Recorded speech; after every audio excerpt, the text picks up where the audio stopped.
আসসালামু আলাইকুম। Smart math by তৌজিয়াতে সবাইকে স্বাগতম। আজকে আমরা একের ক নাম্বার অঙ্কের সমাধান করব। এখানে সূত্রের সাহায্যে ঘন নির্ণয় করতে বলেছে।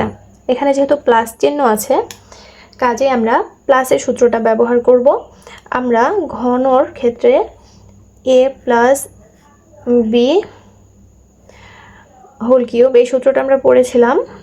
a cube plus 3a square B plus 3ab square plus B cube.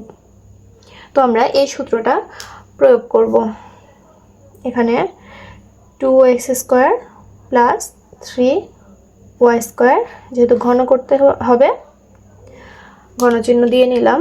এখানে ab আছে আর এখানে আছে 2x স্কোয়ার আর 3y স্কোয়ার। এখানে আমরা মনে করব 2x স্কোয়ারকে a আর 3y স্কোয়ারকে b। তাহলে সূত্রটা আমরা প্রয়োগ করব। প্রথমে আছে কি a কিউব, এখানে a মানে 2x স্কোয়ার, এটাকে কিউব দিলাম পুরোটার উপর।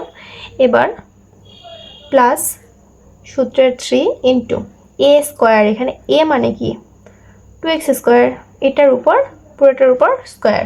তারপর b মানে 3y স্কোয়ার প্লাস আবার সূত্রের 3 ইন্টু a মানে কি 2x স্কোয়ার আর b স্কোয়ার হবে, তার মানে এখানে b হচ্ছে 3y স্কোয়ার, এটার উপর square plus b cube, b হচ্ছে 3y স্কোয়ার, এটার উপর কিউব। এবার আমরা গুণ করে ফেলব। 2কে 3 বার গুণ করলে হয় 2 দুগুণ 4, 4 দুগুণ 8, আর এখানে 3 দুগুণ 6 পাওয়ার 6, কিংবা পাওয়ারটাকে 3 বার যোগ। 2কে যদি আমরা 3 বার যোগ করি, 2 দিয়ে যোগ করলে 4 আর 2 যোগ করলে হয় 6 প্লাস এখানে 3 আছে থাক, এটা আগে ভেঙে নিই।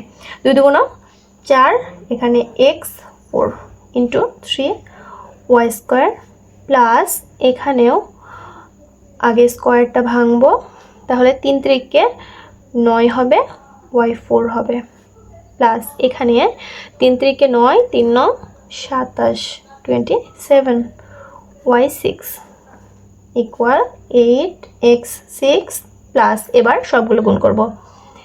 3 3কে 9, 4 9 36, x 4 y স্কোয়ার প্লাস 3 দুগুণ 6, 6 9 54 গুণ করলে x স্কোয়ার y 4 আর আছে 27 y 6।